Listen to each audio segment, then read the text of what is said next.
Good evening and welcome to our 44th virtual prayer meeting. My name is Doug Hornock and I'm the pastor at Mid-Valley Bible Church. Tonight I want us to look at the fifth petition of the seven that's found in the disciples' prayer, where Jesus instructs us to ask that our sins be forgiven and that we forgive those who have sinned against us.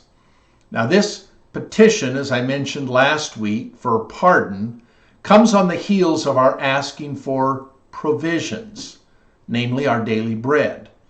And as I suggested last Thursday, the two are linked together, and in the order that they're in for a reason. Jesus wants to remind us that give us and forgive us are both essential elements of the Christian life. You and I are given constant reminders every day of our need for food. We experience hunger pains and our tummies rumble.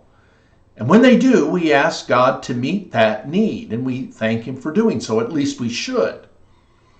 And what Jesus does in this prayer is remind us, whenever that happens, don't forget as well to ask Him for forgiveness. We all fail, sin, and trespass, and transgress. We fall short of the glory of God, and when we do, when we confess, God is faithful and just to forgive, and He cleans us up and restores us to fellowship. And because we who have sinned before God are forgiven, God calls on us to forgive others. This fifth petition says, forgive us our sins as we forgive those who have sinned against us.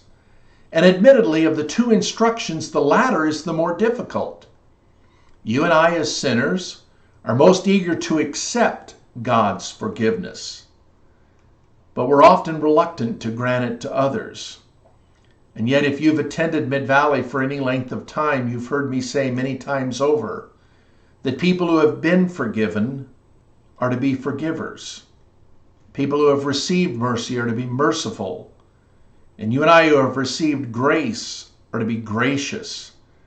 Neil Anderson, in his book Bondage Breakers, is spot on when he wrote, most of the ground that Satan gains in the lives of Christians is due to unforgiveness. And that's true. It's not at all hard to figure out why.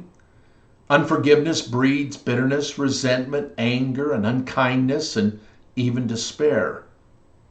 And Jesus knew that, which is why He tells us to ask for pardon from God and then to grant it to others.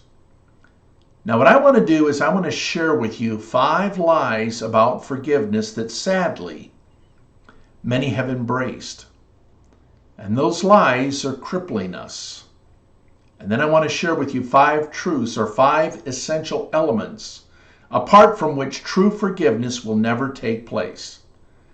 Let me talk about the first lie tonight. And that is, contrary to what many of you have been led to believe, forgiveness is not forgetting. All of us have been told by many well-intentioned people that to truly forgive, you must also forget. But that statement is highly misleading. And here's why. First of all, God does not forget. Jeremiah 31:34 says that I will forgive their iniquities and I will remember their sins no more. Now, when Jeremiah says that, he's using a word picture, a metaphor, to emphasize God's gracious determination and resolve not to hold us liable for our sin. Our debt to sin has been canceled, and God will never demand payment.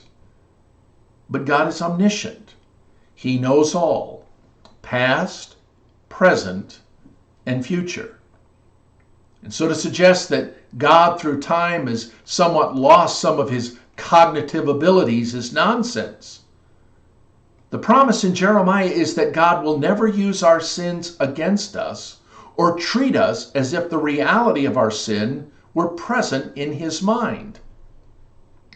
Second, to forgive and forget is psychologically impossible. Now, admittedly, with age, we do forget unintentionally.